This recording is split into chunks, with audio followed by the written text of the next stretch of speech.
A lot of face flush. All hits. Are those hitting?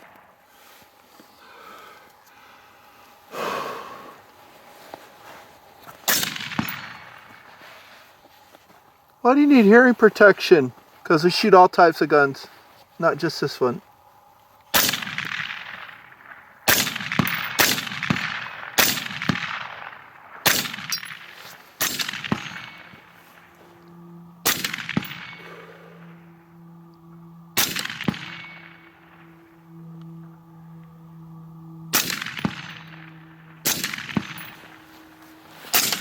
It's a great AR. That's awesome.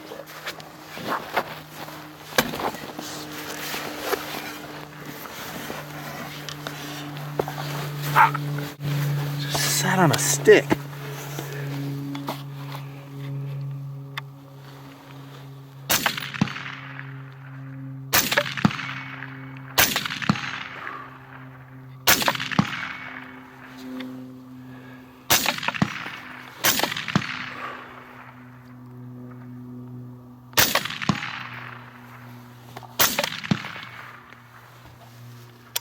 Dude. You like that, don't you? How's the trigger? That's a great trigger on there. That's an expensive AR, but it's... Yeah. Dude, that's cool. FN makes some great ARs.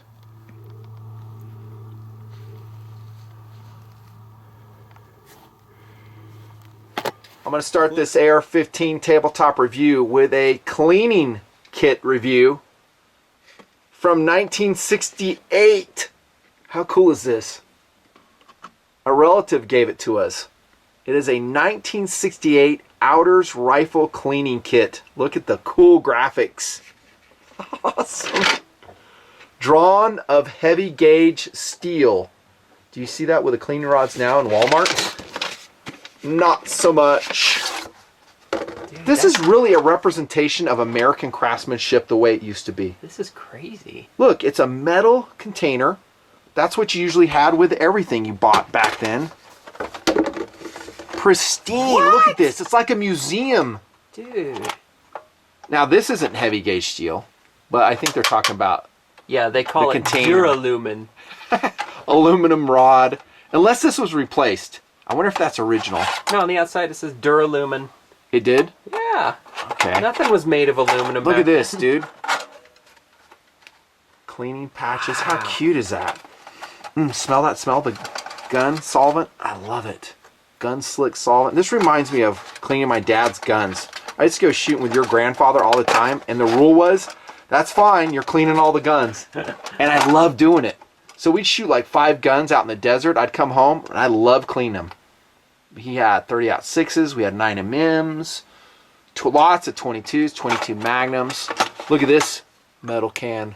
Polarized awesome. Silicone. Have you not seen this before? You were probably gone. So TacticalDoodle's here, helped me with this AR review. He's in town for a little bit, and then he goes back. Look at that. And then we've got graphite lubricant right here. So I'm going to give the cleaning kit for its historical importance and how it makes me feel a 5-star rating. Then you've got like instructions on the drawn in steel awesome. Container. Isn't that awesome? What a great collectible. Perfectly balanced. Everything to keep your gun factory new. As long as this will fit your bore. That looks like a 30 cal diameter. Wouldn't be good for a 22. And I can't vouch if that's the aluminum or that's the original cleaning rod. I hope it is. Look, 3-section Duralumin cleaning rod. Oh, okay. It looks the same, doesn't it? Yeah. I wonder how much this is worth. Freaking cool. So there's a 1968 Outers cleaning kit, collectible, actually. Get it over the nib right here. There we go. On its sleeve. When you inherit this, what are you going to do with it? Just store it? There's still a market for guys to buy a ready-made AR. Yep. And when I walked the shelves in Gunnies, the Great American Gun Store, with Wyatt, thinking about which AR to review, to put in the playlist, by the way. I love doing that. For my viewers, for my subs, so they have, you know, a reference video to go to. I asked myself, which gun do they want reviewed? And you're right, there's a lot of similarity. Yeah. I came off with this FN DMR II, loaned, checked out from Gunnies. Great American Gun Store. Go buy stuff from them, please. I hope I chose well. It's something a little bit different. It is an 18-inch DMR variation. Mostly you're seeing 16s in the DI guns. I'm glad a manufacturer's putting together an AR, SPR style AR-15. What do you think? This is my favorite of the FN line, really. I've looked at This gun. gun. In the past. Yeah, this exact that's one, why the FN DMR. Yeah. Because at least you get something different. You get a longer barrel. I feel like you get more for your money compared to their other stuff. I don't know if I'd pay anywhere near this much for the same gun, but with a 16-inch barrel and a standard handguard. Speaking of price, it's expensive. You're looking at retail $2,000, and that means we're going to hold it to a pretty high standard. And what do you know? There's the POF Renegade Gen 4. Renegade Plus Gen 4. And it's been on the table a lot because it just provides a good reference point for this style of gun. So the POF Renegade is not inexpensive. It's what, about $1,600? Mm-hmm. And this will be about 16 to 17. Actually, a little bit more. Maybe this is more like 18. A little bit more, isn't 18 it? Yeah. FN. But FN stuff is expensive when you get into this style of gun. And why is that? It's quality. And it has a military affiliation. It has the same roll mark as a GI rifle, and that means a lot to some people. They love it. There's your serial number if you want to go buy it from Gunnies. This lightly used AR-15 for the TMP review.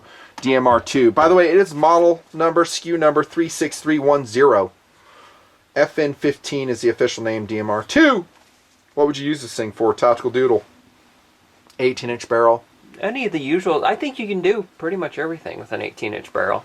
Could you do a Fallujah type operation with an 18-inch DI AR-15? I would say yeah. I would say absolutely. It's just 2 inches. That's what? Yep. Never mind. I set you up for I'm not even going to go down that road. Yeah, I mean, is it ideal? Probably not. I think everyone wants probably a 10 or a 14.5 M4 style. Yeah, everything's a compromise. I don't think an 18-inch barrel is too long. I mean, the Marines were clearing houses with 20s forever. I hear a ton of complaints from them. Yeah. Yeah, more velocity. I'm a big fan of giving all the 5.56 the velocity it can handle. Usually that means a couple inches of barrel length. I like it. A competition gun, yes. I like that this really isn't a competition focused gun. This is really an SPR focused gun. It's kind of a tactical build designed for, yes, a designated marksman. It's cool. I like it. 18-inch barrel, rifle length gas system, starting off with the specifics of the build. I like that too. That's cool. Softer shooting, more durable, less crap being blown back in the BCG. I like all of that. Big fan. Also a big fan of the barrel quality of FN. They're awesome. FN quality is FN quality. I mean, a lot of military contracts still to this day, a lot of experience. Their barrels are top notch. I really think of Daniel Defense when I think of FN. They seem like they're neck and neck. And Colt. Yeah. Colt, FN, and DD. They seem like they're neck and neck. And I really don't think you can go wrong with any three of those if you're willing to spend the money. Standard threading, and what's the flash hider on this thing? It's a Pro Comp, I think. Surefire, maybe. Surefire Pro Comp. They're about is correct. $50 on the market, if I remember right. We've shot them on other guns, and we liked them. They're good. Multi-port, muzzle brake, mostly a little bit of flash suppression. We didn't really shoot it on this gun because we're running a Gemtech Trek titanium on it. Yeah. We got a lot of blowback like you do in any DI gun. I didn't have a gas buster charging handle on it. Just wear your glasses and prepare to get some flush into your face. I will say the first couple rounds after the suppressor was on there, that I got some of that whatever oil they use on there in my mouth, and it had it's potent. It's a funky taste. It was like an ammonia taste. Yeah. We haven't had any. It was a blend of carbon suppressors all the time. First time primers I've had that. and yeah.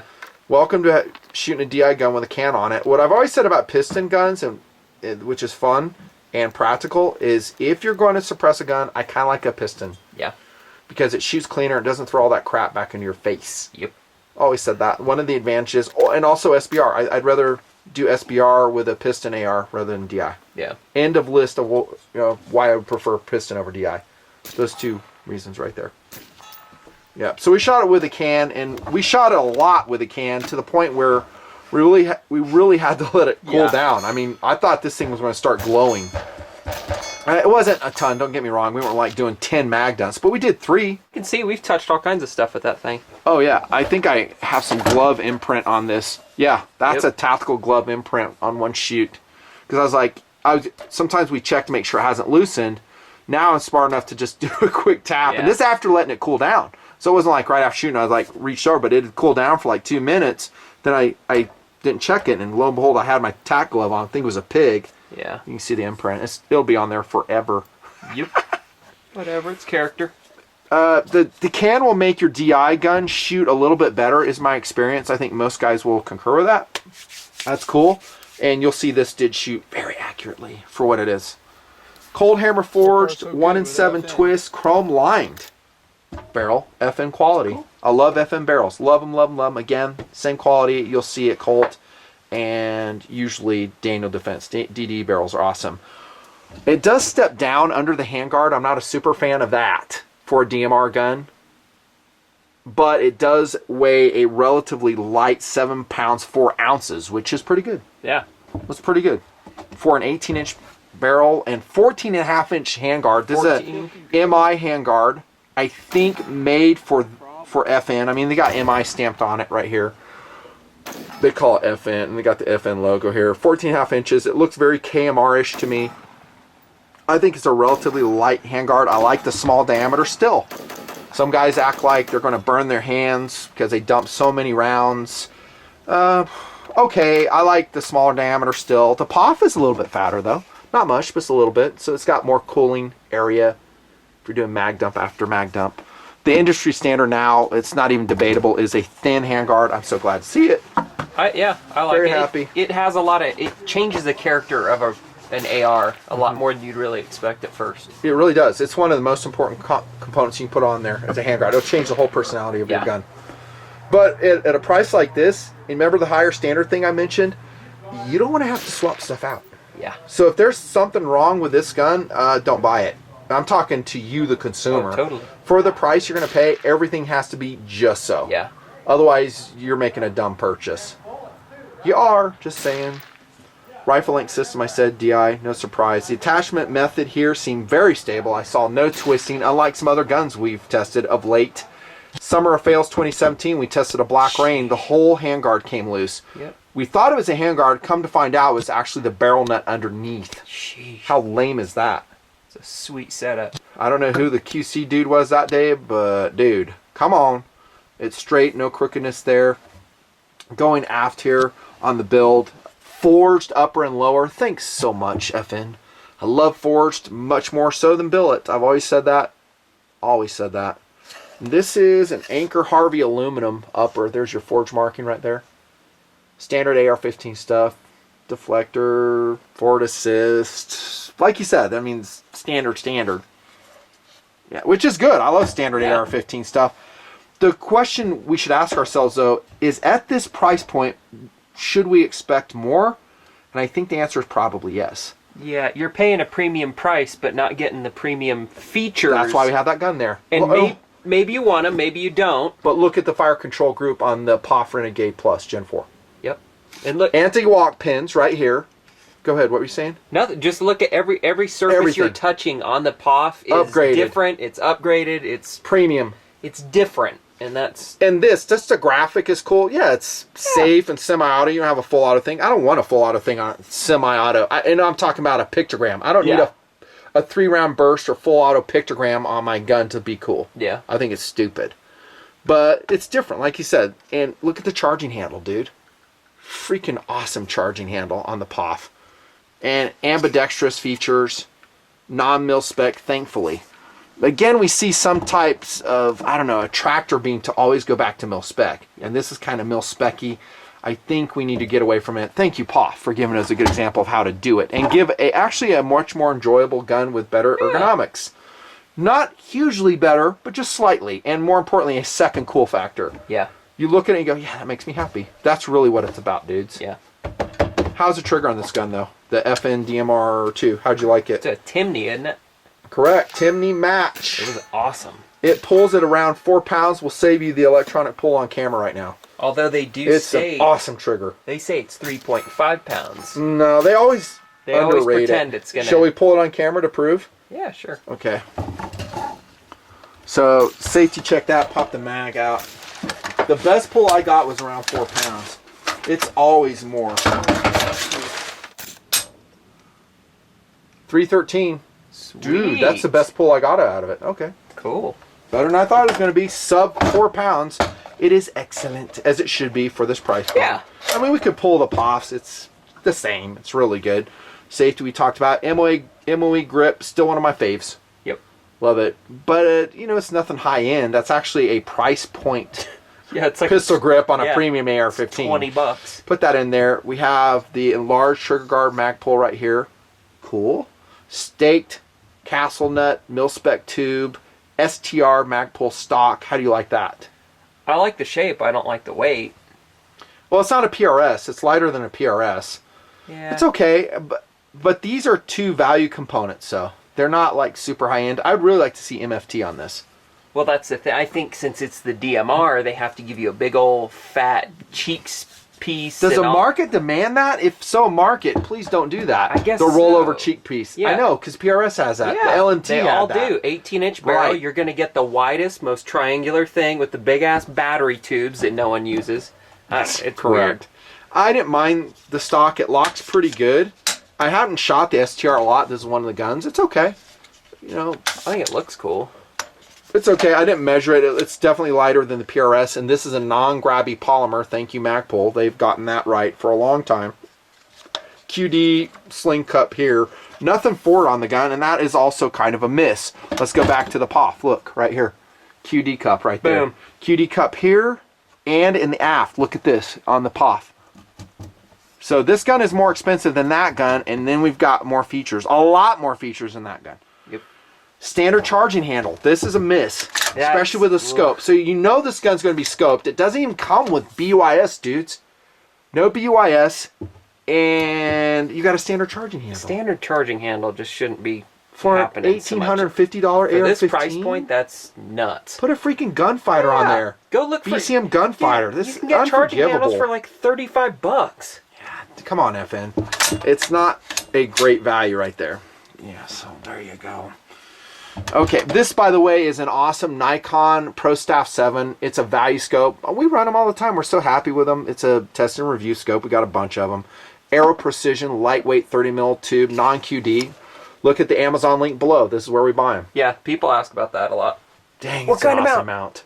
It's awesome. It's literally like 4.5 ounces. Yeah. And it's rock solid. It's a little bit of a bear to mount because it's a vertical split and you'll get not ring twist, but scope twist when you're tightening it. And that can be a bear to get it right. But once it's right, and you're happy, great. So it's a couple misses again. They should have BUIS, better charging handle, maybe something different here. But remember, FN is a mil-spec company. Yep. And what you're seeing in this gun is their reluctance to move away from that. They're basically doing a variation of their military contract M16, aren't they? Yeah. It's semi-auto. They're like, hey, here's an 18-inch barrel version. We know it works. Enjoy. That'll work to a point in today's market, to a point. Yep. Talk about the hats and the patches. How's your stock? Hats and patches, we have some left. I don't have a ton of either, and there is a restock coming, but you know how that stuff goes. Are you going to order more? No, Are you not doing hats. The one time was good enough. You'll give it a rest for a while. Took about 2.5 years to get it all done when all's said and done. They're collectible. We just do a finding out how batch to and they get 'em. sell out and then get them while they're there. We don't have the numbers to entice people to do them so Right. much. They go, cool, how you want 40,000, 50,000? And I say, nowhere close to that. Yeah. And they go, cool, don't call this number again. Yeah. So it we works do out great. small quantities because they smell.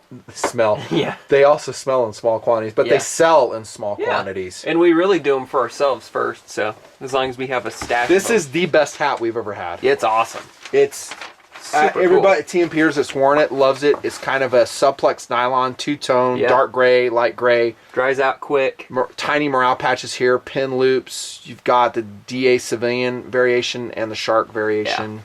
Couple left, get them. And Super patches. cool. Are you going to do more patches? Yeah, they're coming. There's variations I keep trying to get TD to do, but he doesn't. Talk to him, not me. Here's how it shot accuracy-wise. FN DMR II AR15. I will say it shot pretty good. That's good. Whoops, sorry. Norma TAC 23, 55 grain. That's a good group. That's a good group. PMC 55 grain, not so much. But the latest PMC that I've been shooting is pretty much garbage as far as consistency goes. It's horrible. Out of every AR I'm shooting, not a recommended load. This is a 77 grain match load. Pretty good. It should be basically a tight cluster. It's wider than it should be. XM193 out of the DMR II. That's a fast, very inconsistent load. I just shoot it once in a while to show you. It prints that way out of every AR. That's actually a fairly good group out of any AR15 with M193. 62 grain match, Federal AA223 bulk. Shooting really good. This is a bulk load. It comes in just no packaging. It's like just packed in a plastic bag. And I'm sure the variation between the different loads is a lot. And this is how it shot. Almost MOA, 1.5 MOA. And this is, again, Norma TAC 223B. And I had another piece of paper, but I lost it. I will say the accuracy is good to excellent, but not outstanding. I think the pop beat it in my shooting. And by the way, all the shooting was done with a can. And I felt really good about my trigger pulls when I went to the range. So I thought it would be a little bit more accurate out of an FN barrel. Yeah. You know, especially with a can. I was expecting clustered groups, honestly. And some of those loads are very high quality ammunition that has performed very well. Other than that, standard AR-15. You shot out in the desert with me. We shot it a lot. Yeah. Tactically shot it. AR. Any observations? Not really. It was reliable. Worked with steel. We did shoot some steel through it just for testing. No big surprise. Any quality AR-15 DI variety. Yeah. Cycle steel perfectly. Ran good. And would I buy it? Value and options. Ooh, that's tough call. That's a tough call, really, because of the price. Again, if you're down at $1,200 for this FN DMR II, different conversation. But the price is way, way up there. The answer is I'd buy the gun above it, the POF Renegade. Yep. And there's a couple others I've reviewed, like the Daniel Defense product is amazing. I don't think you can go wrong with any DD gun. Yeah. They shoot very accurately. Yeah, they have the step barrel. That DD will never move away from that, but they're lightweight. They come with some very cool finishes, by the way. I like their accessories too. The stock on it's cool. We went in the motorcycles at Jacob City and we shot that Daniel Defense. I didn't like the Gator grip though. They got that rubber insert on the stock and on the pistol grip on Daniel Defense. It was different. I would swap it out eventually to an MOE. Yeah, I prefer the MOE over the Gator grip all day long. I don't like rubber on my stuff. It's grabbing, it's rubbing. I don't need it. And it gets dirty, stays dirty. Yeah. This provides plenty of traction. It's got proper stippling. But yeah, DD's awesome. And I like their color variations. Again, this is a basic black. It should be colorized for the price. Really boring. You know, for the price, it should have like a dapple multicam or camouflage pattern of some sort. It's a DMR, man. But it's FN. So FN is very traditional. They're very military contract, and again, they're saying, hey, this is a gun we build and take it or leave it. Yeah. They need to kind of come up to speed. Reduce the price or upgrade the features on it, I would say. I don't think it's going to happen. I wonder how many guns they sell of this. I would love to see how many of the these numbers. are sold. How many guys are buying it. I think it's a very quality AR-15. Would I buy it? Yes, in the big scheme of things I would, but when you take into account the competitive market, would I buy it? I don't know. I'm really ambivalent. It's just, there's some other guns that make me happier. There's your answer right there. Oh, by the way, the watch for the review is a Timex Fieldstone, linked below. Awesome watch. Dude, it's affordable. Look at this, with a spandex band. So easy to put on. Wow. I've been wearing this band and I love it. It's just so old school and it's easy to put on and off. It will catch on some things once in a while and stretch out. You still have the... I was gonna say we're wearing cheap watches today. Yeah, we are. That's affordable. This is $25. Tell them what it is again to remind them. Infantry. Put it right up there. I don't think it has a name. It's just infantry. Yeah, the infantry. Aviation or something like that. I forget the name. It's awesome though. TMPers bought the heck out of that watch and I've heard nothing but good about it. I still haven't killed mine. It's been a beater. At least as long as the battery lasts. I haven't tried to replace the battery. It may be impossible. Dude, it's like $20 though. I know. What, you want it to last 15 years and charge itself by the sun's rays? No, I'm happy. If I can get 2 years out of a $20 watch, awesome. I'm sold. Yeah. Yeah. Anyways, that's a review. Another AR-15 in the playlist. Would you buy it? Say it in comments. Thanks for being part of TMP Patreon. It's going for now. We're in a trial period. We'll see how it goes in the future. Who knows? Thanks for subbing. Share, like, out.